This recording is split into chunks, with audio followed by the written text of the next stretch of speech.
Hello friends, spring board academy के इस online channel पर एक बार फिर से आपका स्वागत है। तो पिछली दफ़ा आपने जो है सिटीजनशिप के बारे में पढ़ा था, नागरिकता के बारे में पढ़ा था, और उस समय अपनी बात हुई थी कि मैं अगले वाले भाग में जो है एनआरआई, पीआईओ और ओसीआई के बारे में यानी इंडियन डायस्पोरा के बारे में बताऊंगा मैं आपको। ठीक है, तो आज जो है अपन इंडियन डायस्पोरा के बारे में बात करेंगे। इंडियन डायस्पोरा का मतलब है कि भारत से बाहर रहने वाले वे लोग जो भारत से किसी न किसी तरह से संबंधित हैं, भले ही वो भारत के अब भी नागरिक हैं, उनके पास भारत का पासपोर्ट है, भले ही पहले वो भारत के नागरिक थे और बाद में दूसरे देशों में जाके बस गए हैं, तो उन सब लोगों को जो विदेशों में रहते हैं लेकिन उनकी जड़ें जो है वो अब भी भारत में है, ठीक है, तो उनको इंडियन डायस्पोरा जो है वो कहते हैं। ठीक है, तो इंडियन डायस्पोरा में तीन महत्वपूर्ण जो है वो बिंदु होते हैं। पहला है एनआरआईज, नॉन रेजिडेंट इंडियंस। दूसरा है PIO, person of Indian origin, वह व्यक्ति जिसका ओरिजिन इंडिया में हुआ था। और तीसरा है OCI, overseas citizen of India. ठीक है, तो ओवरसीज में रहने वाला यानी 7 समुद्र पार रहने वाला भारत का नागरिक। ठीक है, तो इन तीनों के बारे में अपन सबसे पहले तो ये देख लेते हैं कि इन तीनों की कैटेगरी में ये किस तरह से आते हैं। एनआरआई कौन कहलाता है, पीआईओ कौन कहलाता है और ओसीआई कौन कहलाता है। ठीक है, उसके बाद हम पर आगे देखेंगे कि इनका क्या महत्व है, इंडियन डायस्पोरा की इंपॉर्टेंस क्या है, क्या महत्व है और आजकल ये ज्यादा चर्चा में क्यों रहता है। ठीक है, तो सबसे पहले अपन देखते हैं एनआरआई, नॉन रेजिडेंट इंडियन। ठीक है, नॉन रेजिडेंट इंडियन जैसा कि क्लियर है इसमें कि नॉन रेजिडेंट इंडियन यानी वह इंडियन जिसका रेजिडेंस इंडिया में नहीं है। ठीक है, तो नॉन रेजिडेंट इंडियन का मतलब ये इंडियन तो है यानी कि ये भारत का नागरिक है। सबसे पहली बात, भारत का नागरिक है। ठीक है, अब भी भारत का नागरिक है। एनआरआई का मतलब कई लोग ऐसा मानते हैं कि विदेश में रहने वाले सभी जो भारतीय हैं वो एनआरआई होते हैं, या जिन्होंने विदेश की नागरिकता ले ली है वो एनआरआई होता है। ऐसा नहीं है बिल्कुल ही। एनआरआई उसे कहते हैं जो अब भी भारत का नागरिक है, यानी कि उसके पास भारत का पासपोर्ट है, वो कहीं पे भी दूसरे देश में भी रहता है तो वो भारत का पासपोर्ट जो है वो कैरी करता है और दूसरे देश में वहां का वीजा लेकर जो है वो रह रहा है अस्थायी तौर पर। और जब भी किसी काम या रोजगार के लिए वो वहां रह रहा है और जब भी उसका वो काम कभी भी खत्म होगा तो वो वापस भारत आके रह सकता है, उसे एनआरआई कहते हैं। अब एनआरआई की प्रॉपर डेफिनेशन क्या है? ठीक है, तो सही मायने में एनआरआई की डेफिनेशन कहीं पे भी नहीं दे रखी है। ठीक है, तो फिर डेफिनेशन नहीं दे रखी है, फिर हम एनआरआई की डेफिनेशन कैसे निकालते हैं? इंडियन रेजिडेंट की डेफिनेशन जो है वो कई जगह दी हुई है। ठीक है, इंडियन रेजिडेंट, भारत के निवासी। भारत के निवासी का मतलब आप सिंपली ये समझोगे कि आप भारत के निवासी हो या नागरिक हो। सोचो देखें। ठीक है, आप सोचोगे कि मैं भारत का नागरिक हूं, नहीं, आप भारत के नागरिक भी हो और आप भारत के निवासी भी हो, तो आप सभी तो भारत के निवासी हो ही हो।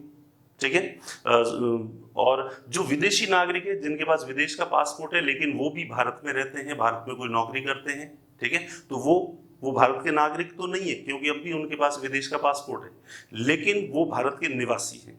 तो भारत का निवासी कौन कहलाएगा, इसकी जो डेफिनेशन है वो अपने इनकम टैक्स एक्ट 1961, ढंग से सुन लो, इनकम टैक्स एक्ट 1961 1961 का जो इनकम टैक्स एक्ट है उसमें जो है इंडियन रेजिडेंट की डेफिनेशन दे रखी है। ठीक है, इसी तरह से FEMA, foreign exchange management act 1999, आपने फेमा और फेरा पढ़े होंगे। पहले फेरा था, फॉरेन एक्सचेंज रेगुलेशन एक्ट, लेकिन 1999 में 1999 में फेरा की जगह फेमा जो है वो लागू कर दिया था, फेमा। ठीक है, इनकम टैक्स एक्ट 1961, इनमें किसकी डेफिनेशन दे रखी है? रेजिडेंट की, भारत के निवासी की जो है वो परिभाषा दे रखी है। निवासी, निवास करने वाला भारत में रहता है, भले वो, अब निवासी दो तरह के हो सकते हैं, भारतीय नागरिक और जो भारत के नागरिक नहीं है, दोनों ही तरह के निवासी जो है वो हो सकते हैं। तो निवासी की डेफिनेशन इसमें क्या दे रखी है साहब? इनमें डेफिनेशन दे रखी है कि यदि कोई व्यक्ति एक वर्ष में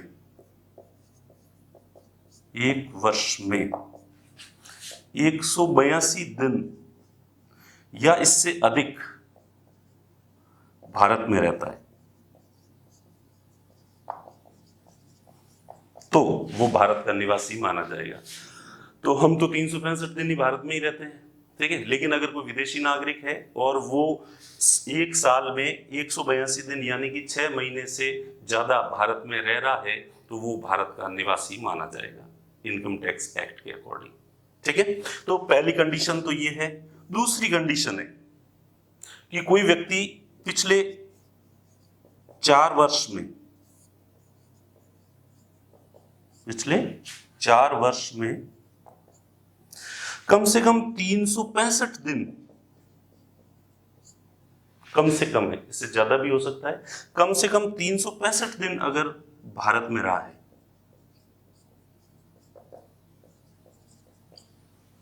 ठीक है, और उसमें भी जस्ट पिछले वर्ष, पिछले एक वर्ष में, पिछले एक वर्ष में 60 दिन वो भारत में रहा है, ठीक है। तो हमने देखा कि इनकम टैक्स एक्ट 1961 और FEMA foreign exchange management act 1919 sorry, ठीक है, तो इन दोनों में निवासी की जो डेफिनेशन दी गई है और ये क्लियर डेफिनेशन जो है वो इसमें दे रखी है। 1961 का जो इनकम टैक्स एक्ट था उसमें दे रखी है और उसमें 2 कंडीशंस लगा रखी है। पहली कंडीशन है निवासी वो माना जाएगा कि जो एक वर्ष में 182 दिन से ज्यादा भारत में रह रहा है, या दूसरी कंडीशन है, और दोनों कंडीशंस को फुलफिल करना जरूरी नहीं है, या तो ये कंडीशन पूरी करो या ये कंडीशन पूरी करो।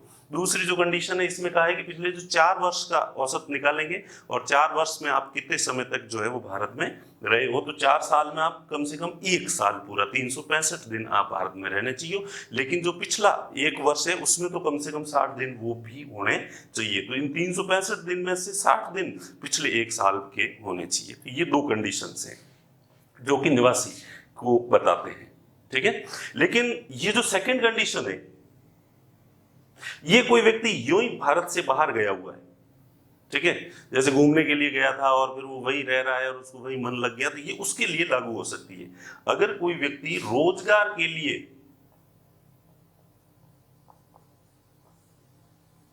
पैसा कमाने के उद्देश्य से भारत से बाहर रह रहा है तो उसके लिए केवल यही एक कंडीशन है, उसको हर साल में 182 दिन से ज्यादा अगर वो भारत में नहीं रहा है और बाहर रह रहा है तो उसे अनिवासी भारतीय जो है वो माना जाएगा, ठीक है। अगर बाहर रहने वाले जो भारतीय हैं, जो इन दोनों शर्तों में से एक शर्त, जो ये वाली शर्त जो है उन पे अगर लागू होती है तो वो जो है अनिवासी भारतीय माने जाएंगे। तो एनआरआई कौन कहलाता है? एनआरआई का मतलब जो अब भी भारत का नागरिक है, जिसके पास भारत का पासपोर्ट है, लेकिन वो रोजगार के लिए, काम धंधे के लिए भारत से बाहर गया हुआ है और 182 दिन से अधिक वो भारत से बाहर रहता है, तो उसे जो है वो एनआरआई का दर्जा दिया जाएगा। ये बात क्लियर होगी, क्योंकि ये दूसरी वाली जो कंडीशन है ये ज्यादा महत्व नहीं रखती, क्योंकि ये कठोर कंडीशन जो है वो ये है, और सामान्यतः जो बाहर जाता है वो रोजगार के लिए ही जाता है। ऑब्वियस सी बात है, किसी के मम्मी पापा ने इतने पैसे नहीं कमाए हैं वो यूं ही किसी काम से जो बाहर चला जाए, ठीक है। अब ये दूसरी वाली कंडीशन किन के लिए लागू होती है? हो सकती है कि भाई जो कम रहा है और भारत से बाहर ज्यादा रहा है, ठीक है, लेकिन जैसे कि किसी का बेटा विदेश में काम धंधा कर रहा है और उसके पेरेंट्स हैं वो बेटे से मिलने के लिए जाते रहते हैं बाहर, ठीक है, तो उनके लिए लिबरल कंडीशन रखिए कि वो कितने ही भले ही बाहर जाए तो भी कम से कम भारत में 304 साल में से 1 साल अगर वो भारत में रह लेते हैं औसत, तो वो भी भारत के नागरिक ही कहलाएंगे, भले ही बाहर ज्यादा समय तक रहते हैं, ठीक है। तो इस तरह से जो है या फिर पेरेंट्स है और उनका छोटा बच्चा है और वो भी अगर जो है वो बाहर रह रहा है, तो इस तरह से हमने देखा कि एनआरआई की जो डेफिनेशन है वो एग्जैक्टली एनआरआई की, नॉन रेजिडेंट इंडियन की डेफिनेशन कहीं पर भी नहीं दे रखी है, लेकिन रेजिडेंट इंडियन की डेफिनेशन दे रखी है। और जो रेजिडेंट इंडियन की कैटेगरी में नहीं आता है लेकिन जिसके पास इंडिया का पासपोर्ट है, वो भारत का नागरिक जो है, वो नागरिक तो है लेकिन वो भारत का निवासी जो है वो नहीं माना जाएगा, ठीक है। तो नॉन रेजिडेंट इंडियन की डेफिनेशन हम रेजिडेंट इंडियन की डेफिनेशन का जो विरोधी है उस चीज से हम जो है वो डिफाइन करते हैं। तो मेरे ख्याल से आपको ये क्लियर हो गया होगा कि एनआरआई कौन कहलाता है। तो सिंपल शब्दों में कहें, ज़्यादा अपने टेक्निकल चीज़ों में अगर नहीं भी जाएं, तो एनआरआई का मतलब वो है जो भारत का नागरिक है, जिसके पास भारत का पासपोर्ट है, लेकिन वो साल में 6 महीने से ज़्यादा बाहर रहता है और रोजगार वगैरह काम धंधा बाहर करता है, तो उसे हम नॉन रेजिडेंट इंडियन मानेंगे, उसे रेजिडेंट इंडियन का दर्जा जो है वो नहीं होगा। ठीक है, तो ये तो हो गया एनआरआई होता क्या है। अब फिर एनआरआई के अधिकार क्या हैं साहब? ठीक है, तो सबसे पहला एनआरआई को जो है खूब सा, चूंकि वो भारत का नागरिक है, ठीक है, तो भारत का नागरिक होने के नाते ज्यादातर भारत के नागरिकों के जितने भी अधिकार होते हैं वो इनके पास भी होने ही चाहिए, ऑब्वियस सी बात है। ठीक है, तो ये यहाँ पे जो है बैंक के अंदर जो है बैंक खाता खुलवा सकता है। ठीक है, बैंक खाता खुलवा के ये जो है शेयर बाजार में निवेश कर सकता है।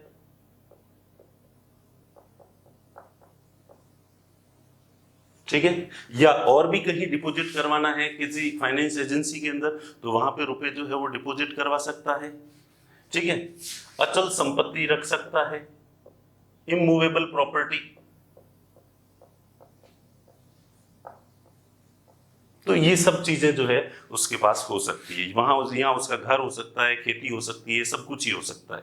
ठीक है, तो क्योंकि ये भारत का नागरिक है, तो भारत में बैंक खाता खुलवा सकता है, भारत के शेयर बाजार में शेयर खरीद सकता है, सिक्योरिटीज खरीद सकता है। ठीक है, अचल संपत्ति जमीन मकान वगैरह जो है खरीद सकता है, खेत खरीद सकता है, सब कुछ ही जो है ये कर सकता है। ठीक है, अब रही बात मतदान करने की, तो मतदान करने का अधिकार जो है एनआरआई को पहले नहीं था, पहले एनआरआई को मतदान का अधिकार नहीं था, लेकिन बाद में जब ये आवश्यकता महसूस हुई कि भाई ये जो नॉन रेजिडेंट इंडियन है, चूंकि भारत का नागरिक है, इसके पास पासपोर्ट अभी भी भारत का है, ठीक है, तो विदेश में जहाँ रहता है वहां भी उसको जो है वो मतदान करने का अधिकार नहीं दिया जाता है, वहां पे भी वोट नहीं दे सकता, यहाँ पर भी वोट नहीं दे सकता, तो लोकतंत्र, उसके लिए तो लोकतंत्र का कोई मतलब ही नहीं रह गया। ठीक है, इस आवश्यकता को महसूस किया गया, इसलिए 2010 में संसद ने 2010 एडी में संसद ने जो है वो एक्ट पास किया और एनआरआई को मतदान का अधिकार दिया, जो कि 2011 में लागू होता है। ठीक है, इसलिए ये 2010 में एक्ट पास किया था सरकार ने और 2011 से वो लागू हुआ था, तो इसलिए 10 और 11 ये दो कंफ्यूजिंग ईयर आपको लगेंगे, लेकिन आपके लिए क्लियर है। 2010 में संसद ने अधिनियम पारित किया था और 2011 में एनआरआई को मतदान का अधिकार दिया गया, लेकिन मतदान का अधिकार बिल्कुल वैसा ही अधिकार दिया गया था जैसा कि आपको और मुझे है। ठीक है, मैं जयपुर में रहता हूँ तो मुझे वोट देना है, मैं बाड़मेर का रहने वाला हूँ, मुझे वोट देना है तो वोट वाले दिन मुझे गांव जाना पड़ेगा और वोटर लिस्ट में अगर मेरा वहाँ नाम है तो मुझे वहाँ जाके वोट देना पड़ेगा। अगर वोटर लिस्ट में मैं जयपुर में नाम जुड़वा देता हूँ तो जयपुर में भी दे सकता हूँ, ये एक अलग बात है। ठीक है, तो जाके तो एनआरआई को वोट देने के लिए वो विदेश से भारत आना पड़ेगा और फिजिकली वो खुद अगर प्रेजेंट है वहां पे तो वो मतदान कर सकता है।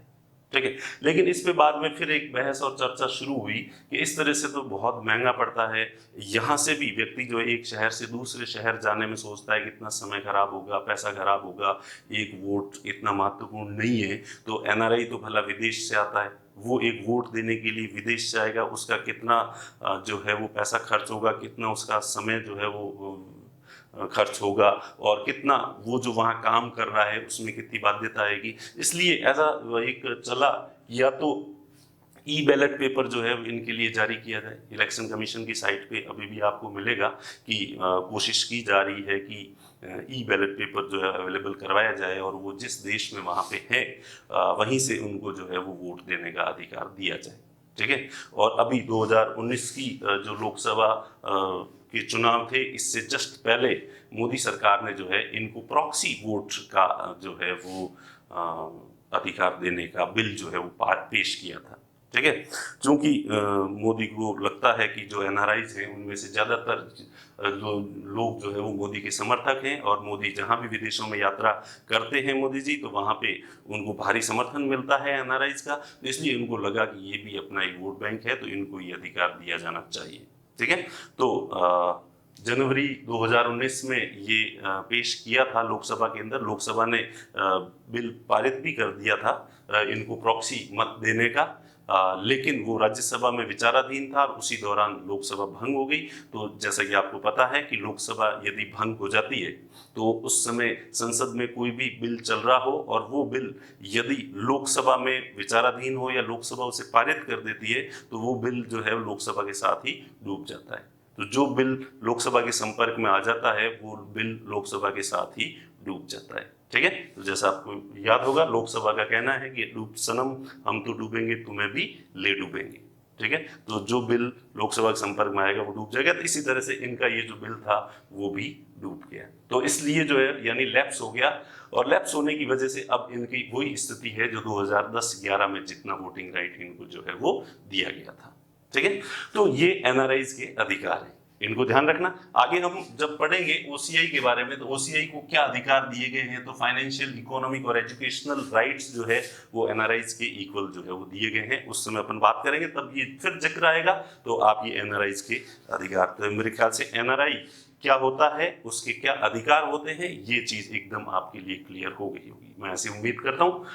उसके बाद जो है अपन नेक्स्ट टॉपिक पे चलते हैं। नेक्स्ट जो है अपना PIO, person of Indian origin, भारतीय मूल का व्यक्ति। कौन सा व्यक्ति?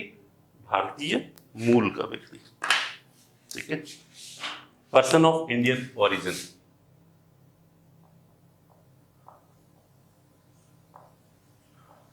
भारतीय मूल का व्यक्ति। ठीक है, पहले जो है ये भारतीय मूल का व्यक्ति ये एक आम टर्म थी, सामान्य शब्द था, इसका कोई वैधानिक आधार नहीं था। ठीक है, लेकिन 2002 में अटल बिहारी वाजपेयी सरकार ने जो है ये पीआईओ कार्ड जो है वो इशू किया, और भारतीय मूल के व्यक्ति जो विदेशों में रहते हैं उनको ये अलग कार्ड दिया और इनको अलग जो है वो सुविधाएं दी थी। ठीक है, हालांकि अब इसका कोई ज्यादा महत्व नहीं है पीआईओ को पढ़ने का, क्योंकि 2015 में 2015 में जो है वो संसद ने जो सिटीजनशिप अमेंडमेंट एक्ट सीएए 2015 पारित किया था, उसमें इस कार्ड को इस कार्ड में मर्ज कर दिया है ओसीआई में, और 31 दिसंबर 2017 लास्ट डेट रखी गई थी इसके लिए। 31 दिसंबर 2017 तक जितने भी लोगों के पास पीआईओ कार्ड है वो अपने पीआईओ कार्ड को ओसीआई कार्ड में कन्वर्ट करवा सकते हैं। ये फैसिलिटी जो है वो दी गई थी, और पीआईओ में कम सुविधाएं थी, ओसीआई में ज्यादा फैसिलिटीज दी गई है, तो उन सब लोगों को ओसीआई की फैसिलिटीज जो है वो मिल जाएगी। ठीक है, तो इस कार्ड को जो है वो मर्ज कर दिया गया है, और जिन लोगों ने इसको मर्ज नहीं करवाया 31 दिसंबर 2017 तक भी, उनका कार्ड जो है अभी ये जो 30 सितंबर आएगा ये उनके लिए आखिरी तारीख होगी। तब तक ये फिर भी वैलिड रहेगा पीआईओ कार्ड 30 सितंबर 2020 तक, और उसके बाद ये किसी काम का नहीं रहेगा, एक कागज का टुकड़ा मात्र बन के रह जाएगा। ठीक है, तो पीआईओ इसलिए जो है पीआईओ के बारे में ज्यादा पढ़ने की जरूरत है नहीं, फिर भी अपन देख लेते हैं पीआईओ और ओसीआई में बेसिक फर्क क्या था। ठीक है, किसको पीआईओ दिया जाता था, और जब पीआईओ था तो ओसीआई कार्ड देने की अलग से जरूरत क्यों नहीं हुई, इन्हीं कार्ड होल्डर्स को हमने वो सारी सुविधाएं क्यों नहीं दी। ठीक है, इसलिए हम थोड़ा सा इसके बारे में इंट्रोडक्शन ले लेते हैं कि पीआईओ कार्ड किसे दिया जाता था। ठीक है, तो पीआईओ कार्ड जो है वो किसी ऐसे व्यक्ति को जो भारत का नागरिक रह चुका हो, भारत का नागरिक रह चुका हो। ठीक है, और यदि वो नहीं रहा है तो इसके माता पिता,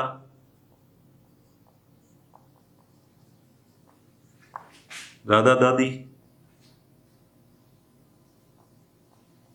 इसमें नाना नानी भी साथ में मान लेना आप, दादा दादी के साथ नाना नानी, परदादा, परदादी।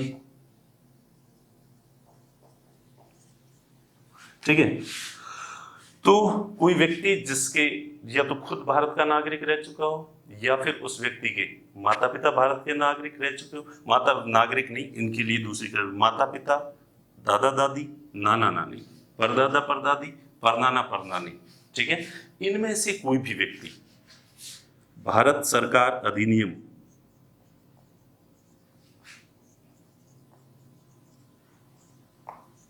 1935, जैसा कि इस अधिनियम को आप अच्छे से जानते हैं, भारत सरकार अधिनियम 1935, ठीक है, government of India act 1935, government of India act 1935, ये हमारे संविधान का सबसे प्रमुख स्रोत है, ठीक है, और हमारे संविधान के लगभग 2/3 प्रोविजंस इसी एक्ट से लिए गए हैं, इतना ज्यादा महत्वपूर्ण है। ब्रिटिश पार्लियामेंट ने ये एक्ट पास किया था, 1935 में ये पारित किया था, ठीक है, और 2/3 प्रोविजन यानी 66% हमारे कॉन्स्टिट्यूशन के इसी से लिए गए हैं। और इसको डॉक्टर बी.आर. अम्बेडकर साहब ने तो इतना ज्यादा महत्वपूर्ण बताया था कि संविधान सभा के सामने उन्होंने एक बार ये भी कह दिया था कि हमें नया संविधान बनाने की जरूरत ही नहीं, क्योंकि हमारे पास गवर्नमेंट ऑफ इंडिया एक्ट 1935 है, ठीक है, जब है तो इसमें वो सारी बातें हैं जिनकी हमें जरूरत है, इसलिए नया संविधान बनाने की जरूरत ही कहाँ है, ठीक है। तो ये इतना महत्वपूर्ण अधिनियम जो है, इस अधिनियम में अखिल भारतीय संघ की बात की गई थी, ठीक है, अखिल भारतीय संघ की बात की गई थी, ऑल इंडिया फेडरेशन की जो है वो बात की गई थी। और उसमें ब्रिटिश, तत्कालीन जो ब्रिटिश इंडिया था और जो प्रिंसली स्टेट्स, रियासतें थी, उन सबको मिला के एक अखिल भारतीय संघ बनाने का प्रावधान किया गया है। तो अब इसमें ये लिखा, पीआईओ के लिए जो पीआईओ दिया जाएगा, या तो व्यक्ति स्वयं भारत का नागरिक रह चुका हो, या फिर उसके माता पिता, दादा दादी, परदादी, परनाना परनानी तक के में से कोई भी भारत सरकार अधिनियम 1935 में जो भारत बताया गया है, या इसके बाद में जोड़े गए अन्य क्षेत्र कौन से जोड़े गए हैं? दादर नगर हवेली, गोवा, दमन दीव, पौंडीचेरी, सिक्किम, ये जो क्षेत्र हैं, तो उस एक्ट में जो भारत बताया गया वो प्लस बाद में जो क्षेत्र जोड़े गए हैं, उनमें से कहीं पर भी इन लोगों का जन्म हुआ हो प्लस स्थायी निवास रहा हुआ हो।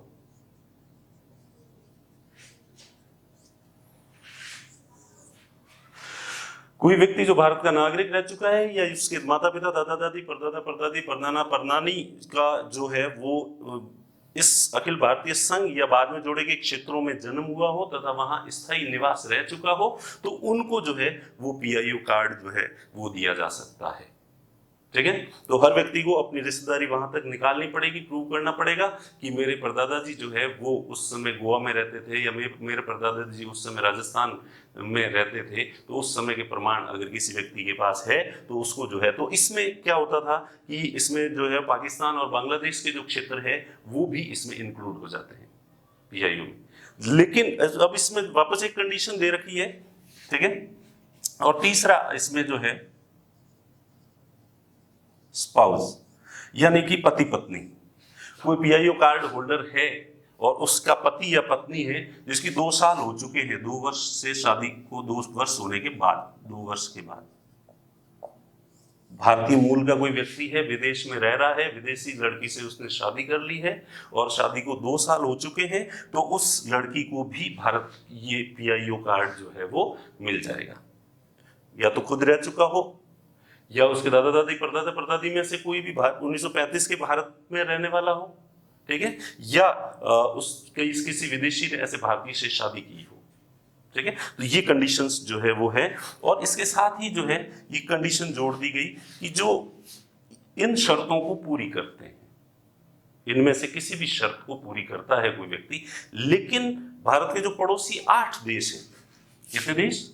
8 देश, उनका वो निवासी रह चुका है, बाद में वहां का नागरिक रह चुका है, वहां की नागरिकता अगर ले ली है एक भी बार, किसी व्यक्ति के दादा दादी, परदादा परदादा, किसी ने भी इन 8 देशों की नागरिकता ले ली है, तो फिर वो पीआईओ कार्ड लेने का हकदार जो है वो नहीं रहेगा, योग्यता नहीं होगी, उससे नहीं मिलेगा। 8 देश कौन से हैं साहब? ऊपर से शुरू करें तो ईरान से शुरू करते हैं आप, थोड़ा मैप के हिसाब से। ईरान के पास आती अफगानिस्तान, फिर पाकिस्तान, ठीक है, फिर थोड़े इधर आए तो चीन से नीचे आए तो नेपाल के पास ही भूटान, ठीक है, फिर बांग्लादेश भूटान के नीचे, बांग्लादेश, ठीक है, और श्रीलंका।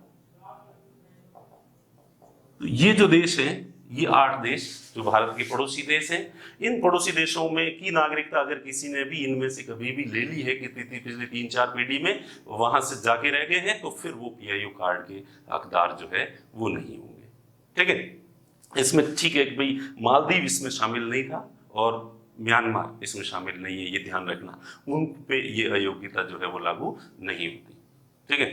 तो अब हम देखें कि अगर एक कोई व्यक्ति है 1930 में या 1940 में वो कराची में रहता था और 1930 में वो कराची से माइग्रेट होकर ब्रिटेन चला गया और ब्रिटेन में बस गया, ठीक है। तो अब वो बाद में उसने पाकिस्तान की नागरिकता नहीं ली और ब्रिटेन में ही रह रही है उसकी सारी पीढ़ियां 1930 के बाद, ठीक है। और 1930 से पहले की उसकी जो पीढ़ियां हैं भले ही कराची में ही रहती हो, कोई दिक्कत नहीं है, क्योंकि पाकिस्तान तो बना ही 15 अगस्त 1947 को है, ठीक है।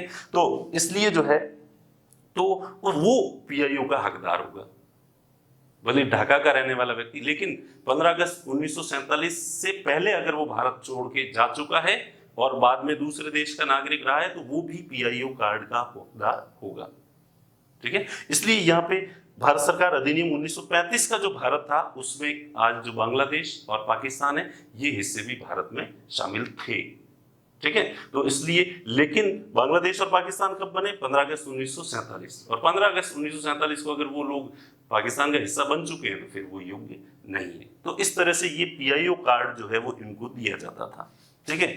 अब पीआईओ कार्ड में फैसिलिटीज क्या थी, ठीक, सुविधाएं क्या थी पीआईओ कार्ड में?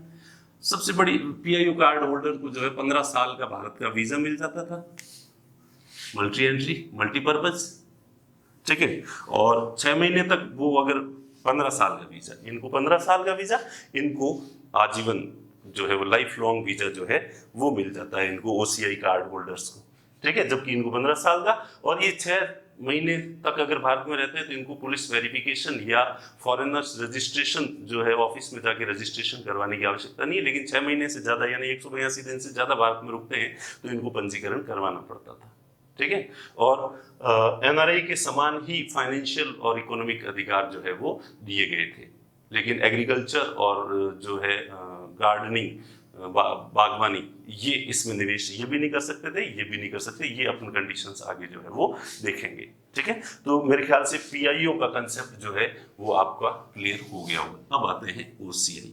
तो पीआईओ कार्ड जो है 2002 में दिया गया था। कब दिया गया था?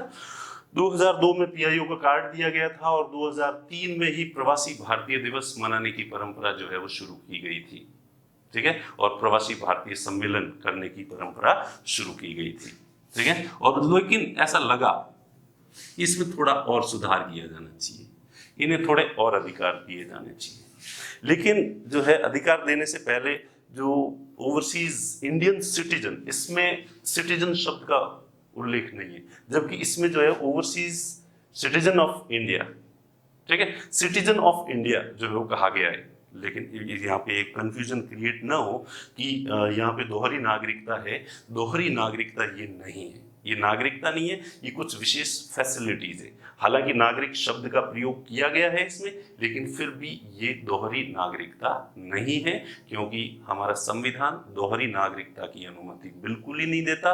और हमारा संविधान ये आर्टिकल 9 कहता है कि जो कोई भी व्यक्ति दूसरे देश की नागरिकता ले लेगा या दूसरे देश का पासपोर्ट ले लेगा तो उसकी भारत की नागरिकता स्वतः समाप्त हो जाएगी। ये आर्टिकल इन इटसेल्फ ये संकेत करता है कि भारत दोहरी नागरिकता नहीं दे सकता, ठीक है। हालांकि दोहरी नागरिकता के भी 2 अर्थ होते हैं। एक और अर्थ होता है कि दोहरी नागरिकता यानी केंद्र की नागरिकता अलग और राज्य की नागरिकता अलग, जैसे कि अमेरिका में है। तो हम उस सेंस में इस समय बात जो है वो नहीं कर रहे हैं। हम दोहरी नागरिकता मतलब 2 देशों की, अलग अलग देशों की नागरिकता जो है तो वो उसका समर्थन नहीं करते। इसलिए सिटीजन शब्द का उल्लेख जरूर है, लेकिन सिटीजन का मतलब यहाँ पे वैसी वाली नागरिकता नहीं है। सिटीजन का मतलब विशेष सुविधाएं जो है वो देनी है, ठीक है। अब ओसीआई कार्ड का हकदार जो है वो कौन होगा, इसकी जो है वो योग्यताएं अगर हम देखें, व्यक्ति जो है इसके लिए योग्य होगा, ठीक है। तो इसकी कंडीशन जो है वो है, सबसे पहला तो कोई भी व्यक्ति जो 26 जनवरी 1950, 26 जनवरी 1950 तारीख स्पष्ट मेंशन की गई है जिस दिन हमारा कॉन्स्टिट्यूशन लागू हुआ था और इंडिया एक सॉवरन इंडियन रिपब्लिक जो है वो बना था। ठीक है, उस दिन कोई भी व्यक्ति उस दिन के बाद, उस दिन या बाद में नागरिक रहा हो, नागरिक रहा हो पहले कभी भी, लेकिन अब नहीं है। ठीक है, या फिर ये कि ये 26 जनवरी 1950 को नागरिक बनने योग्य था, नागरिक बनने योग्य था, लेकिन वो नागरिक बना नहीं उस समय। ठीक है, दूसरा। तीसरा कि 15 अगस्त 1947 के बाद के भारत के क्षेत्र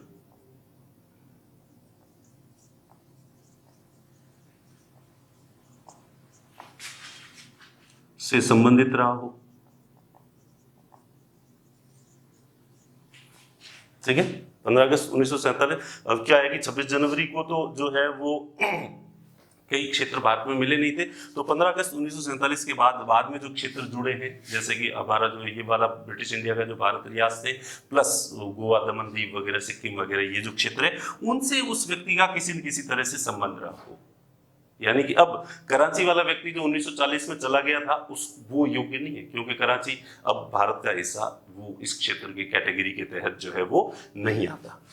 या फिर ये सब एक में है कि, या फिर जो चौथा है, उस ऐसे किसी व्यक्ति का, ये जो ऊपर दिए हुए हैं, ऐसा कोई व्यक्ति, उसका ऐसे व्यक्ति का बेटा बेटी, ठीक है, पोता पोती, इसमें नातिन भी ले लेना आप, परपोता परपोती, ठीक है, वो कोई हो तो वो ओसीआई कार्ड होल्डर जो है वो हो सकता है।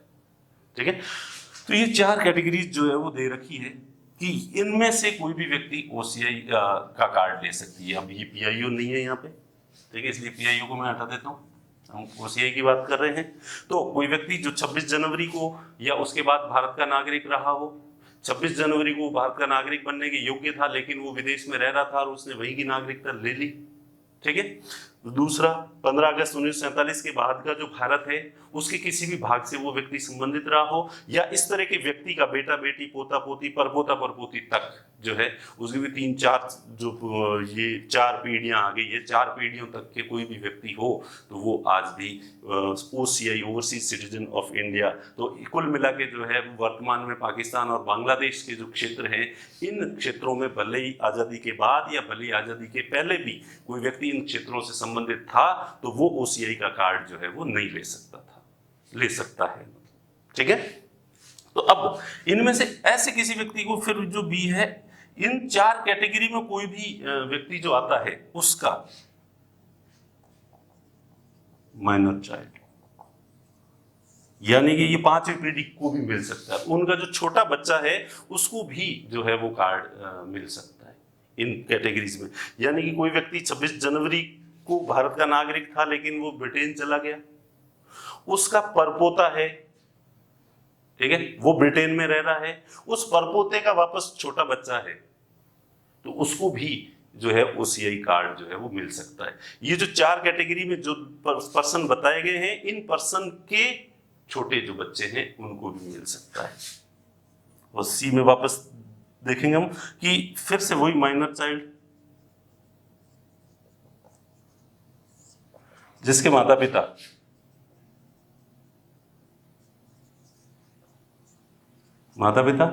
दोनों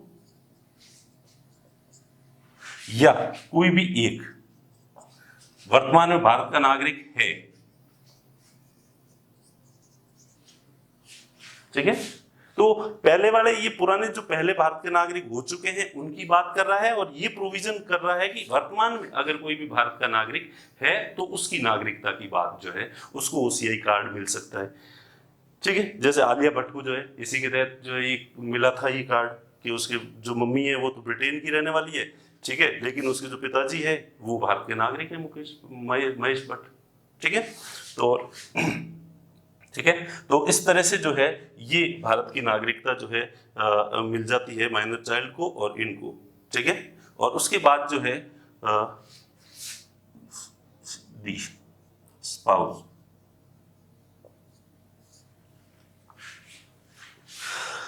जिस किसी इनमें से किसी भी व्यक्ति को किसी इन योग्यताओं के आधार पर किसी व्यक्ति को ओसीआई का कार्ड मिला है, ठीक है, और उस ओसीआई कार्ड होल्डर जो है उसने विदेशी लड़की से शादी कर रखी है, वो भी विदेशी नागरिक है, ऑब्वियस सी बात है ओसीआई जो है ये विदेशी नागरिक होता है। सबसे पहली बात ये ध्यान रखना है, ये क्या है, विदेशी नागरिक। ये हर एक में कंडीशन है, ये सब वो लोग हैं जो विदेशी नागरिक है, यानी विदेशों के पासपोर्ट है इनके पास, विदेश का पासपोर्ट होना पहली कंडीशन है, उसके बाद ये कंडीशंस लागू होती है। विदेश का नागरिक है, विदेश का पासपोर्ट है उसके पास, ठीक है, लेकिन उसके पुराने संबंध जो है उसके पिताजी माताजी दादाजी वगैरह वो खुद कभी भारत का नागरिक रह चुका हो। ठीक है, जैसे कि ये पहला वाला जो है तो अक्षय कुमार का उदाहरण ले सकते हैं इसमें। अक्षय कुमार पहले भारत का नागरिक था, बाद में 2006-07 के आसपास अक्षय कुमार ने कनाडा की नागरिकता ले ली थी, और अब तो शायद वापस उसने भारतीय नागरिकता के लिए आवेदन कर दिया है। तो कनाडा की नागरिकता ले ली थी तो अक्षय कुमार ने बाद में जो है भारत में ओसीआई कार्ड के तहत इतने साल तक अक्षय कुमार भारत में रह रहा था, उसके बाद ओवरसीज सिटीजन ऑफ इंडिया का कार्ड था। ठीक है, तो और इसलिए वो अपनी नागरिकता छुपाता भी था, लोग ध्यान भी रखते थे वोटिंग वाले दिन, क्योंकि इनको वोटिंग का अधिकार होता नहीं है, तो इसलिए कि वोट देने के लिए बाहर निकलेगा या नहीं निकलेगा, कौन से बूथ पे गया नहीं गया, तो लोगों ने अनुमान लगाया कि हाँ चुपके से इसने जो है कनाडा की नागरिकता। और अभी कुछ समय पहले अक्षय कुमार ने बता भी दिया जैसा कि भाई मुझे यहाँ पे थोड़ा फाइनेंशियली इनसिक्योर फील किया था, फिल्में मेरी चल नहीं रही थी, इसलिए जो है मुझे लगा कि अगर यहाँ मेरा करियर बर्बाद हो गया तो मैं क्या करूँगा, तो इसलिए कि कनाडा जाके बस जाऊँगा मैं, वहाँ थोड़ा सिक्योर भविष्य रहेगा, तो इस उम्मीद में मैंने बनाया था। ऐसा क्लैरिफिकेशन भी दिया और बाद में शायद अक्षय कुमार ने आवेदन भी किया था। अक्षय कुमार के पास ओसीआई कार्ड था। ठीक है, तो अब जिसके पास ओसीआई कार्ड है वो विदेश का नागरिक है और वहां विदेश में किसी लड़की से शादी कर लेता है, तो क्या उसकी जो पत्नी है उसको भी ओसीआई कार्ड मिलेगा? हाँ, उसको भी मिल सकता है।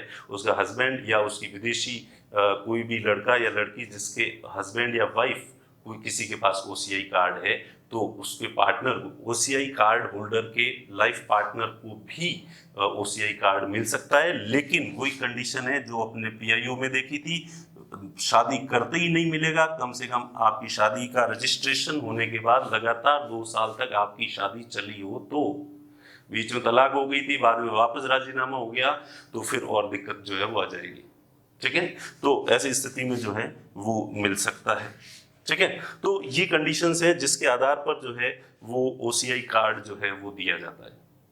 ठीक है, ओसीआई कार्ड की ये योग्यताएं हैं जिसके आधार पर ओसीआई कार्ड दिया जा सकता है। तो ओसीआई कार्ड होल्डर विदेशी नागरिक होते हैं, पर्सन ऑफ इंडियन ओरिजिन वाले जो पीआईओ था वो भी विदेशी नागरिकों को जो है अतिरिक्त सुविधा देने के लिए ये कार्ड जो है वो दिया जाता था।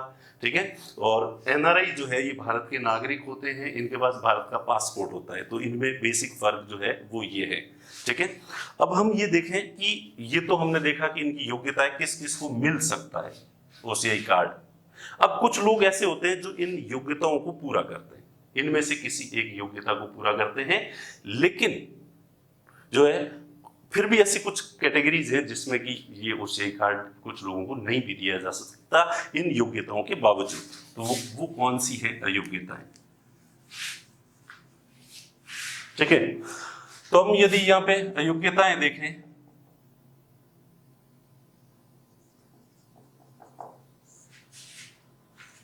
तो सबसे पहला तो पाकिस्तान और बांग्लादेश।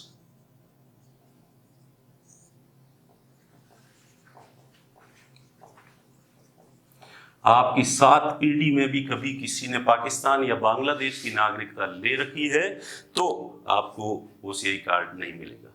विदेशों में रहने वाला कोई भी भारतीय मूल का व्यक्ति, भले उसकी 7 में से 6 पीढ़ियां भारत से संबंधित है, लेकिन एक पीढ़ी ने भी पाकिस्तान या बांग्लादेश की नागरिकता अगर ले ली है तो फिर उसको जो है भारत की ये OCI कार्ड जो है वो नहीं मिलेगा। ठीक है। और इसका जीता जाता उदाहरण जो है अभी थोड़े टाइम पहले जो है वो चर्चा में आया था, आपने नाम सुना होगा, आतिश तासिर। ठीक है। अब प्रश्न शायद आप लोगों कुछ लोगों ने नहीं सुना होगा, ज्यादातर लोगों ने सुन रखा है क्योंकि ये बहुत चर्चा में रहे थे। आतिश तासिर, इनके पास OCI कार्ड था। ठीक है। क्यों था? क्योंकि ये तवलीन सिंह नाम सुना होगा।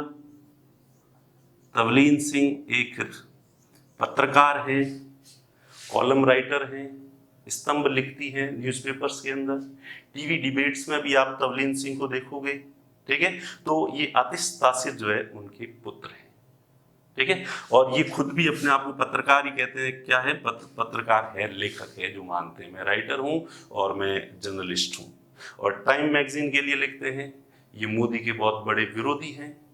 ठीक है। और डिवाइडर इन चीफ करके टाइम मैगजीन में इन्होंने एक आर्टिकल लिखा था, और सामान्यतः इनके बारे में कहा जाता है चूंकि ये बीजेपी के विरोधी हैं, इसलिए बीजेपी वाले कहते हैं कि ये बीजेपी केवल बीजेपी का नहीं, ये भारत का ही विरोधी है। ठीक है। हमेशा भारत की कमियों को ही टाइम मैगजीन में और विदेशी पत्र पत्रिकाओं में लिखता रहता है। इस तरह के आरोप जो बीजेपी समर्थक लोग हैं वो इस पे लगाते हैं। ठीक है। अब ये तवलीन सिंह का बेटा है, तो जैसे कि अपन ने देखा कि कोई भारत का नागरिक है या भारत का नागरिक रह चुका है, उसके बेटे को, बेटी को, पोते पोती को, किसी को भी जो है OCI कार्ड मिल सकता है। तो इसलिए आतिश तासिर को जो है OCI कार्ड मिला हुआ था। लेकिन जो ही इसने मोदी के खिलाफ जो है वो कई जगह आर्टिकल्स लिखे, तो बीजेपी गवर्नमेंट ने जो है अभी 2019 के चुनावों के बाद ही आतिश तासिर का जो है OCI कार्ड कैंसिल कर दिया। इसका विश्व स्तर पर जो है वो भारी विरोध हुआ कि ये कोई तरीका है, ये राजनीति इस हद तक गिर गई है, आप इस तरह से अभिव्यक्ति की स्वतंत्रता रोक कैसे सकते हो। लेकिन भारत सरकार ने जो क्लैरिफिकेशन दिया, भारत सरकार ने क्लियरली कहा कि इसने फ्रॉड तरीके से OCI कार्ड जो है वो लिया था। और फ्रॉड तरीका क्या था? जैसे कि मैंने पहले बताया कि आपकी भले 7 पीढ़ियां भारत की है, लेकिन उस 7 में से एक पीढ़ी जो है वो पाकिस्तान या बांग्लादेश की नागरिक रह चुकी है। ठीक है। तो आपको भारत की नागरिकता जो है वो नहीं मिलेगी। ठीक है। तो और सॉरी, नागरिकता तो क्या नहीं मिले, नागरिकता नहीं, आप OCI कार्ड जो है वो नहीं ले सकते। तो अब आतिश तासिर के पिताजी कौन थे? तो आतिश तासिर के पिताजी जो है वो सलमान तासिर थे। सलमान तासिर जो पाकिस्तान के लेखक भी माने जाते हैं और पॉलिटिशियन भी हैं और बिजनेसमैन भी हैं। ठीक है। और लास्ट तक पंजाब के गवर्नर रहे हुए हैं ये 2008 में ही, अभी इनकी डेथ हो गई है। ठीक है। तो ये तवलीन इसके आतिश तासिर के पिताजी हैं। तो क्या तवलीन सिंह ने सलमान तासिर से शादी की थी? नहीं। ये भी एक रोचक किस्सा है कि 1980 में 1980 में 7 दिन के लिए सलमान तासिर इंडिया आए थे, और तवलीन सिंह जी को 7 दिन का, एक छोटी सी प्रेम कहानी, केवल इनकी प्रेम कहानी 7 दिन की थी। 7 दिन प्रेम हुआ था, और इनके जाने के ठीक 9वें महीने में जो है आतिश तासिर का जन्म हो गया था, और तवलीन सिंह ने कहा कि ये इसका बेटा है। ये ब्रिटेन में रहते हैं, इसलिए जो OCI कार्ड पहले बना दिया, और बनाते समय इन्होंने तथ्य जो है सही नहीं बताए। ठीक है। तो जैसा कि मैंने कहा, तो ये जब पाकिस्तानी मूल का व्यक्ति है, और फिर चूंकि आप सरकार की बुराई कर रहे हो, प्रधानमंत्री की बुराई कर रहे हो, तो सरकार तो देखेगी ही देखेगी।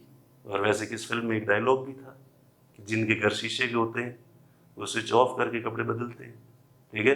तो वैसे जब आप खुद इतने फ्रेजाइल हो, तो आपको दूसरों की आलोचना करने से पहले थोड़ा बचना चाहिए। और सरकार ने मौका देखा कि हाँ बिल्कुल, इसने गलत तथ्य से ये बात छुपाई थी कि इसका जो पिता है वो पाकिस्तानी मूल का है, और पाकिस्तानी मूल का कोई व्यक्ति है, या पिता है, या किसी भी पीढ़ी में है, तो वो OCI कार्ड नहीं ले सकता, और इसलिए लीगल था इसका OCI कार्ड जो है वो कैंसिल करना। ठीक है। तो कुल मिला के एक अयोग्यता तो यह है कि कोई पाकिस्तान या बांग्लादेश का नागरिक आपकी किसी पीढ़ी में है तो आपको OCI कार्ड जो है वो नहीं मिल सकता। ठीक है। दूसरा है सैन्य सेवा। या पुलिस सेवा में कोई व्यक्ति है, आप किसी दूसरे देश के, चूंकि ओसीआई कार्ड हमेशा ही जो विदेशी नागरिक होते हैं उनको ही मिलता है, आप किसी देश की सैन्य सेवा या पुलिस में या गुप्तचर सेवा में आप वहां पे नौकरी कर रहे हो, तो आप ओसीआई कार्ड के लिए आवेदन जो है वो नहीं कर सकते। ठीक। अब यहाँ पे एक टेक्निकल बात आती है सामने कि कुछ देशों में अनिवार्य सैनिक सेवाएं, जैसे इजराइल, ठीक है, अब अनिवार्य सैनिक सेवा में तो वहां के हर नागरिक को कुछ समय मिलिट्री में बिताना ही पड़ता है, तो क्या अनिवार्य सैनिक सेवा के तहत जिस जो व्यक्ति रहा है वो भी फिर तो भारतीय ओसीआई कार्ड के लिए नहीं कर सकता, ठीक है, आवेदन नहीं कर सकता। तो इसके लिए एक दो कंडीशन रखी है कि इजराइल का जहां तक प्रश्न है, ठीक है, इजराइल में अगर कोई व्यक्ति भारतीय मूल का है और इजराइल जाके रह रहा है और इजराइल की नागरिकता ले लिए और इजराइल की अनिवार्य सैनिक सेवा में चूंकि रहना ही पड़ता है, हर नागरिक को रहना पड़ता है, तो वो भी रहा है, लेकिन बाद में जो है वो मिनिमम जितनी अनिवार्य सैनिक सेवा में सेवा दी हुई है अगर इतनी ही उसने दी है तो कोई दिक्कत नहीं, उस पर यह अयोग्यता लागू नहीं होगी। भले ही वो अनिवार्य सैनिक सेवा के तहत उसने वहां की जो मिलिट्री में रहा है, जितना रहना अनिवार्य था उतना ही रहा है, तो वो अयोग्य नहीं होगा, उसको ओसीआई कार्ड मिल जाएगा। लेकिन अगर उससे ज्यादा रह लिया है वो, तो फिर वो योग्य जो है वो भी नहीं है। और अन्य देश, अब कई सारे देश हैं जहां पे अनिवार्य सैनिक सेवा होती है और अलग अलग कंडीशंस होती है, तो उस पर विचार किया जाएगा कि वो कितने समय तक जो है वो अनिवार्य सैनिक सेवा में कितने समय तक रहा है, उसको ओसीआई कार्ड देना है या नहीं देना। ना तो पूरी तरह से मना है, ना वो अप्लाई कर सकता है, लेकिन भारत सरकार की इच्छा होगी तो उसे देगी और इच्छा होगी तो उसे नहीं देगी, ठीक है। अब तीसरा है कि किसी के पास ओसीआई कार्ड है, छोटा था, मम्मी पापा का ओसीआई कार्ड बना हुआ है, उसने भी ओसीआई कार्ड बनवा लिया अपना, ठीक है, बाद में वो भर्ती हो गया सैनिक सेवा में, सेना में भर्ती हो गया, ठीक है। अगर बाद में भर्ती हो जाता है तो उसे फिर सरेंडर करना पड़ेगा तत्काल प्रभाव से, ठीक है। तो बाद में आप जो ओसीआई कार्ड होल्डर्स हैं उनको बाद में जो है वो अपना सरेंडर करना होगा, उनका समाप्त हो जाएगा, ठीक है। चौथा है, जो व्यक्ति सैन्य सेवा में है, ठीक है, सैन्य सेवा में है, उनके बच्चों को दिया जाए या नहीं दिया जाए। खुद को तो नहीं दिया जाएगा, वो जो सेना या पुलिस में है विदेश में, उसको खुद को तो ओसीआई कार्ड नहीं दिया जाएगा, लेकिन उनके बच्चों को दिया जाए या नहीं दिया जाए, तो बच्चों को देने पे विचार किया जाएगा। अप्लाई कर सकते हैं, भारत सरकार देखेगी पिताजी किस पोस्ट पे है, कैसी नौकरी की सर्विस है, फिर और किस तरह से क्या रिलेशन है, और दिया भी जा सकता है या नहीं भी दिया जा सकता है। या कोई व्यक्ति जो है वहां की निजी सिक्योरिटी एजेंसी में है, या मिलिट्री से जुड़ा हुआ कोई विभाग है उसमें है, या वहां की जो होम मिनिस्ट्री है, गृह विभाग है, उससे संबंधित कोई एजेंसी है, उसमें अगर काम कर रहा है तो उस पर भी विचार किया जाएगा, उस पर भी क्या किया जाएगा, विचार किया जाएगा, ठीक है। और फिर उसके बाद, ठीक है, ये किसकी बात कर रहे हैं अपन, निजी security agency, private security agency, या मिलिट्री या होम डिपार्टमेंट से रिलेटेड कोई भी संस्था है, उसमें अगर कोई व्यक्ति जॉब कर रहा है तो उसे ये सूचना देनी पड़ेगी कि मैं इसमें हूं और मैं ओसीआई कार्ड के लिए अप्लाई कर रहा हूं, भारत सरकार उस पर विचार करेगी, ठीक है। अब भारत ओसीआई कार्ड होल्डर है कोई, अगला जो पॉइंट है, कौन ओसीआई कार्ड होल्डर है, उसने विदेशी महिला से शादी की है, जिस महिला का 7 पीढ़ी तक ही भारत से कोई संबंध जो है वो नहीं है, तो अपन ने देखा कि उसको शादी के 2 साल बाद जो है उसको भी कार्ड मिल जाएगा, योग्यता में अपने देखा था, ठीक है। लेकिन 2 साल हुए ही नहीं और उसकी मृत्यु हो गई ओसीआई कार्ड होल्डर की, जो भारतीय मूल का था। अब उसकी जो पत्नी है उसको बाद में 2 साल पूरे होने के बाद क्या उसे ओसीआई कार्ड दिया जाना चाहिए या नहीं दिया जाना चाहिए, अगेंस्ट वाओ,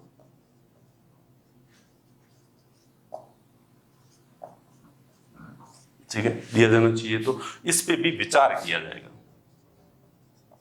विचार करने के आधार क्या हो सकते हैं, जैसे कि अब उनके बच्चा हो गया है, और वो चाहती है कि उसके बच्चे का भविष्य जो है भारत में है और उस बच्चे को भारत में ला के पालन पोषण करना चाहती है वो।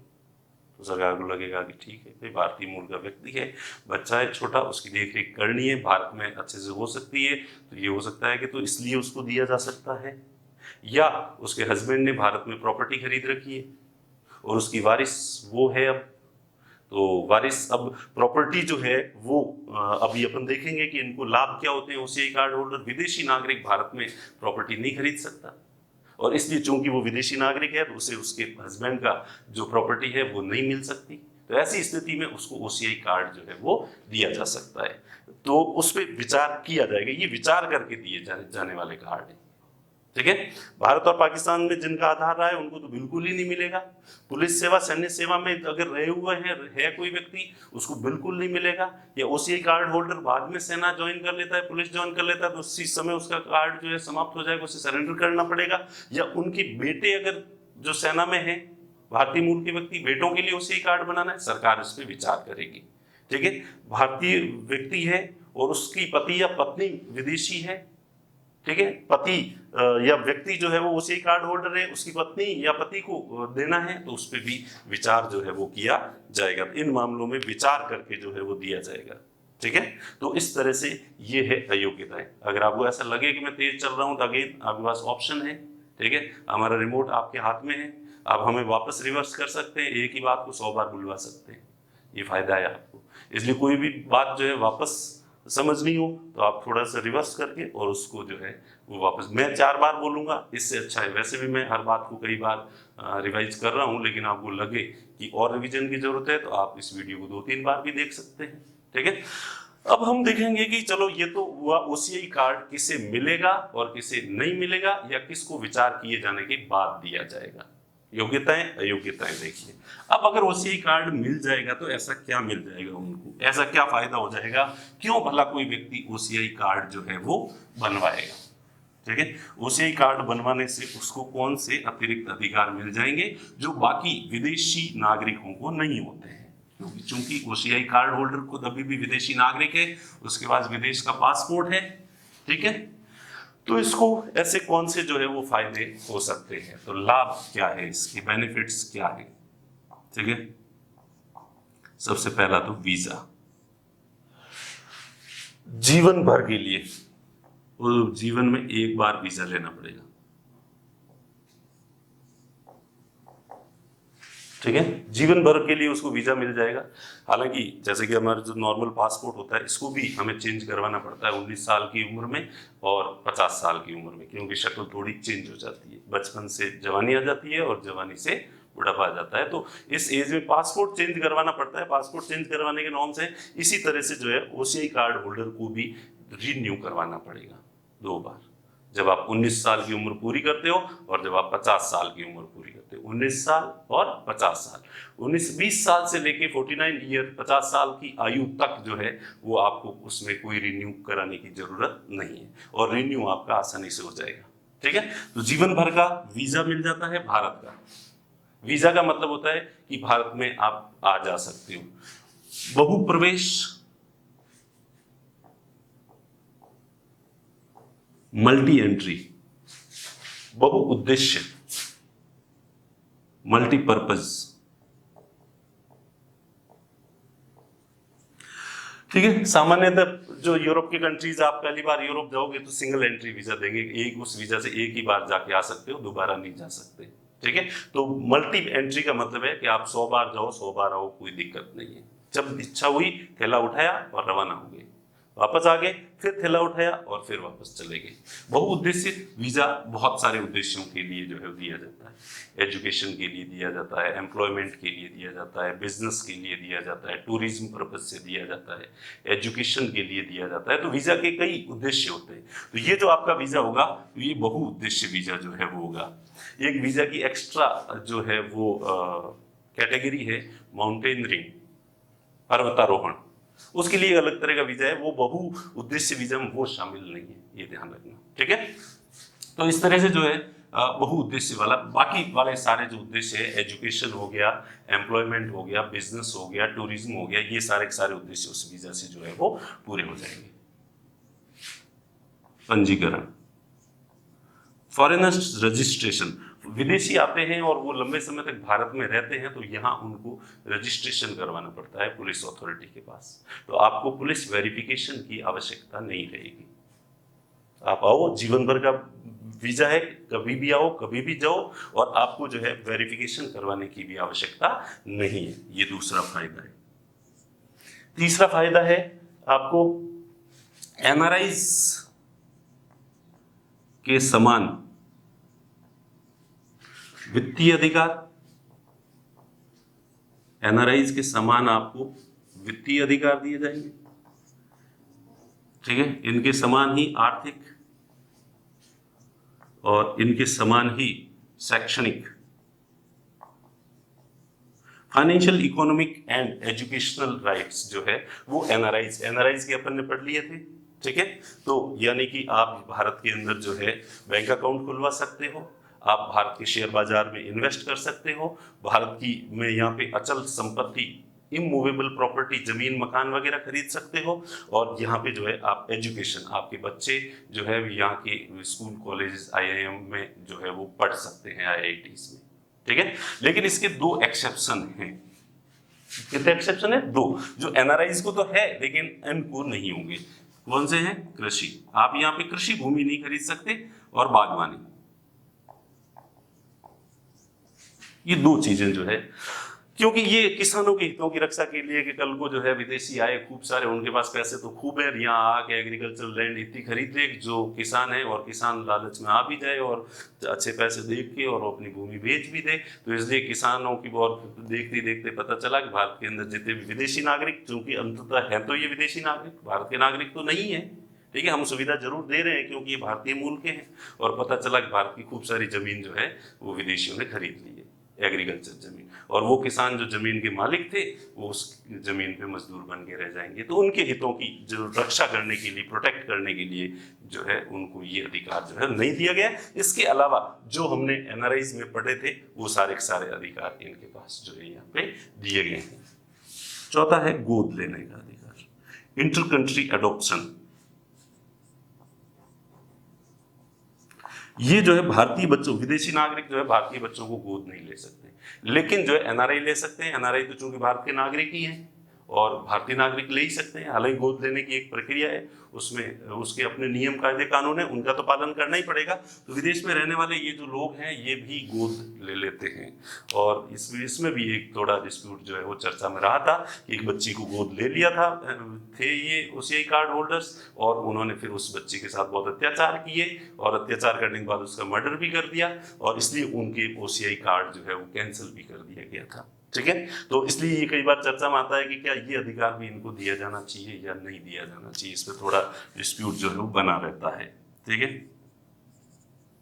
हवाई यात्रा करते समय, हवाई जहाज पे आप यात्रा करते हो, जयपुर से मुंबई जाते हो या मुंबई से दिल्ली जाते हो, तो इंडियन पासपोर्ट आपके पास है, इंडियन आईडी कार्ड अगर आपके पास है, तो आपका हवाई यात्रा जो है वो किराया है वो कम होगा, और फॉरेनर्स जो होंगे उनका किराया ज़्यादा होता है। तो इनका जो किराया लगेगा, अब वो चूंकि इंडियन सिटीजन क्या ही दिया है अपने इनको, तो इनका हवाई यात्रा का किराया जो है वो भारतीयों के बराबर चल लगेगा, ठीक है।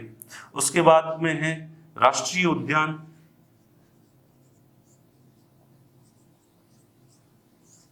राष्ट्रीय उद्यान, नेशनल पार्क, ठीक है, और जो है वो वन्य जीव अभ्यारण्य,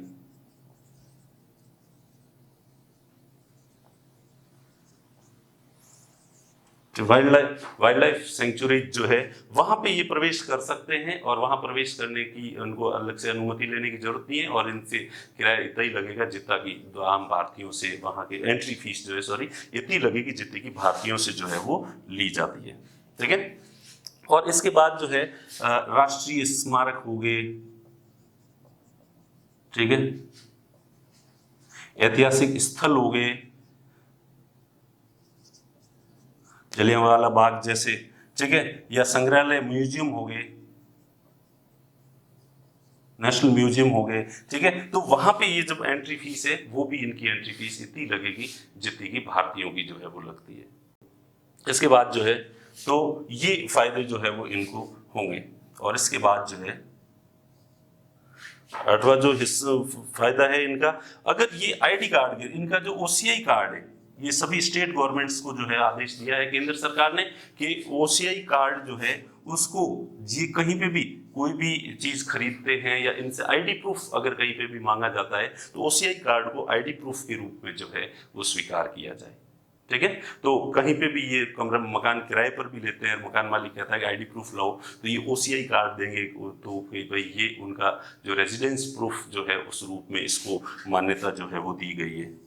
और फिर ये व्यक्ति अगर 5 वर्ष तक भारत में रहे, अपन ने सिटीजनशिप वाले में देखा था कि ओसीआई कार्ड होल्डर्स जो हैं यदि 5 साल तक भारत में रहते हैं तो उनको जो है वो भारत की नागरिकता के लिए जो है रजिस्ट्रेशन के द्वारा भारत की नागरिकता के लिए आवेदन कर सकते हैं।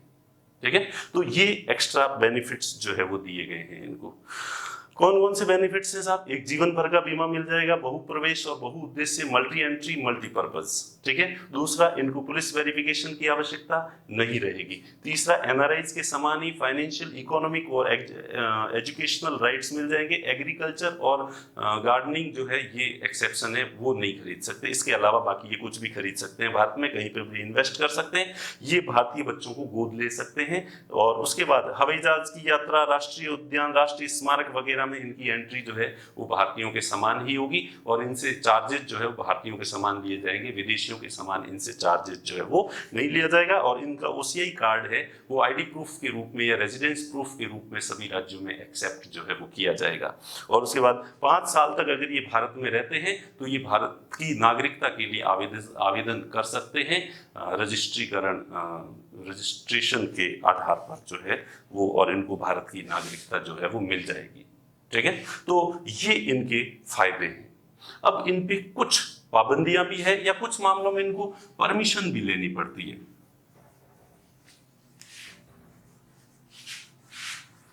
ठीक है, तो वो क्या है? इनके ऊपर कुछ परमिशंस हैं, तो कुछ पाबंदियां हैं जहां पे इनको परमिशन लेनी पड़ती है, अनुमति लेनी पड़ेगी।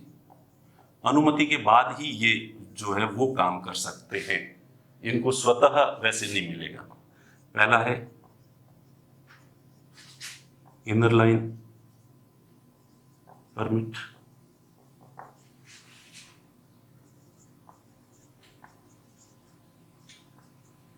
Protected area permit. अब ये क्या है साहब? इनर लाइन परमिट और प्रोटेक्टेड एरिया परमिट, जिस कुछ क्षेत्रों में आईएलपी और पीएपी की आवश्यकता होती है तो वहां पे इनको ये परमिट पहले से जो है वो लेने पड़ेंगे। बिना इन परमिट के जो है ये वहां पे वो नहीं जा सकते। अब आपके दिमाग में प्रश्न होगा इनर लाइन परमिट क्या होता है? इनर लाइन परमिट ये जो नॉर्थ ईस्ट के 4 स्टेट है, अरुणाचल प्रदेश, मणिपुर, नागालैंड, मिजोरम। ठीक है, तो ये जो 4 राज्य हैं इनके क्षेत्रों को जो है वो inner line permit area declare कर रखा है और वहां जाने के लिए जो है इनको परमिशन लेनी पड़ेगी अलग से। पूरे भारत में घूमने की छूट है लेकिन यहाँ ये नहीं जा सकते। प्रोटेक्टेड एरिया परमिट क्या होता है? ये सीमावर्ती जो राज्य हैं, अपने राजस्थान से शुरू होता है, गुजरात, राजस्थान, पंजाब, ऊपर से जम्मू कश्मीर से लेके ये पूरा बॉर्डरवर्ती जो एरिया है, वहां पे जाने के लिए जो है, चूंकि हमारे नेशनल सिक्योरिटी के हिसाब से ये संवेदनशील एरिया है तो वहां के लिए भी परमिशन की जरूरत होती है, तो इनको भी वहां जाने के लिए परमिशन जो है वो लेनी पड़ेगी। विदेशियों को परमिशन लेनी पड़ती है यहाँ पे, इनको भी परमिशन जो है वो लेनी पड़ेगी। ठीक है, तीसरा है पर्वतारोहण,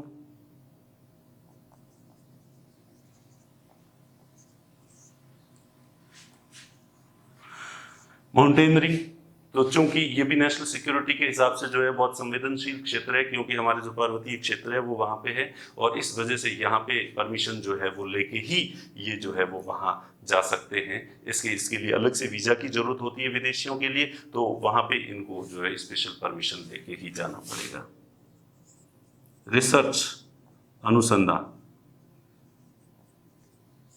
अनुसंधान रिसर्च करनी है भारत में आपको किसी क्षेत्र के लिए, तो उसके लिए भी आपको जो है वो परमिशन लेनी पड़ेगी।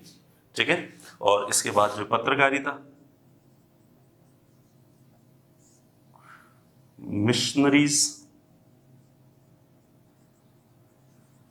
एक्टिविटीज जो है वो की जाती है, इनके लिए आपको जो है वो परमिशन लेनी पड़ेगी। अब फिर ये क्या नहीं कर सकते, इनको कौन से अधिकार नहीं है, ठीक है, क्या अधिकार नहीं है।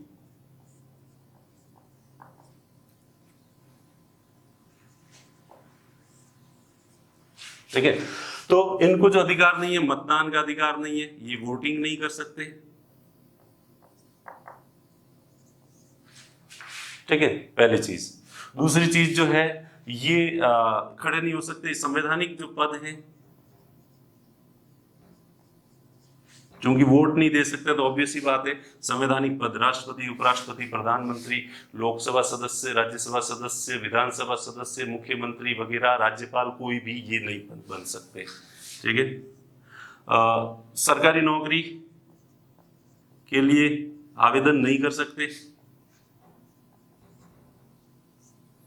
ठीक है, तो ये इस तरह के हाईकोर्ट जज वगैरह ये ऐसे कुछ भी जो है नहीं बन सकते। सरकारी नौकरी किसी भी तरह की जो है RSIS का फॉर्म जो है ये नहीं जमा करवा सकते। तो ये ऑब्वियस ही बात है, ये पॉलिटिकल राइट्स जो है इनको बिल्कुल ही कुछ भी जो है वो नहीं दिए गए हैं। ठीक है, तो ये अधिकार नहीं दिए गए हैं। अब फिर तो ये हो गए OCIs, योग्य कौन होता है, अयोग्य कौन होता है, इनको बेनिफिट्स क्या है, किन काम में इनको परमिशन लेनी पड़ती है और किन कार्यों का इनको अधिकार नहीं है। तो ये सब अपन ने जो है वो देखा। OCI कार्ड होल्डर की जो स्थिति है ये होती है। ठीक है, अब ये OCI कार्ड जो है कैंसिल किया जा सकता है, हाँ ये कैंसिल भी किया जा सकता है। अगर आपने जैसे कि देखा फ्रॉड तरीके से अगर आपने ये गलत तथ्य पेश करके, गलत तथ्य देके अगर आपने जो है वो लिया है, जैसे आतिश तासिर वाला उदाहरण बताया आपको। ठीक है, गलत तथ्य पेश करके अगर आप कार्ड लोगे और जब बात पता चलेगी तो आपका कार्ड जो है वो निरस्त कर दिया जाएगा। ठीक है, राष्ट्रद्रोह, अगर आप देश के विरुद्ध अगर कोई भी गतिविधि में कहीं किसी में भी कहीं पे भी कैसे भी शामिल हो तो आपका जो कार्ड है वो निरस्त कर दिया जाएगा। और तीसरा था, पहले प्रोविजन था इसमें कि आप जैसे सिटीजनशिप समाप्त करने का था, सिटीजनशिप वाले में था कि 5 साल के अंदर अंदर 2 साल की सजा वाला कोई अपराध नहीं करना है। तो इसमें भी था कि 2 वर्ष की सजा वाला जो है वो अगर आपने अपराध ऐसा अपराध किया जिसमें 2 साल की सजा होती है आपको या ज्यादा होती है तो फिर आपका ये कार्ड जो है निरस्त कर दिया जाएगा। लेकिन 2019 का जो कॉन्स्टिट्यूशन अमेंडमेंट एक्ट था, CAA था, उसमें इसमें चेंज करके कर दिया है कि किसी भी तरह का अपराध अगर आप करोगे, भले वो छोटा हो या बड़ा हो, कोई सा भी अपराध करोगे तो आपका OCI कार्ड जो है वो समाप्त हो जाएगा। आज जो है ये तो टाइम थोड़ा ज्यादा हो गया है, क्लास बहुत ज्यादा लंबी हो गई है। अपने इंडियन डायस्पोरा के बेनिफिट्स देखने थे, इंडियन डायस्पोरा के बारे में हमें और बहुत सारी बातें करनी थी, लेकिन वो इस क्लास में संभव नहीं हो पाएगी क्योंकि बहुत ज्यादा लंबा वीडियो हो गया है। तो इसलिए अपन इंडियन डायस्पोरा की जो बेनिफिट्स है या इंडियन डायस्पोरा के बारे में दूसरी जो बातें हैं वो अगले वीडियो में जो है वो चर्चा करेंगे। धन्यवाद, मिलते हैं अगले वीडियो में।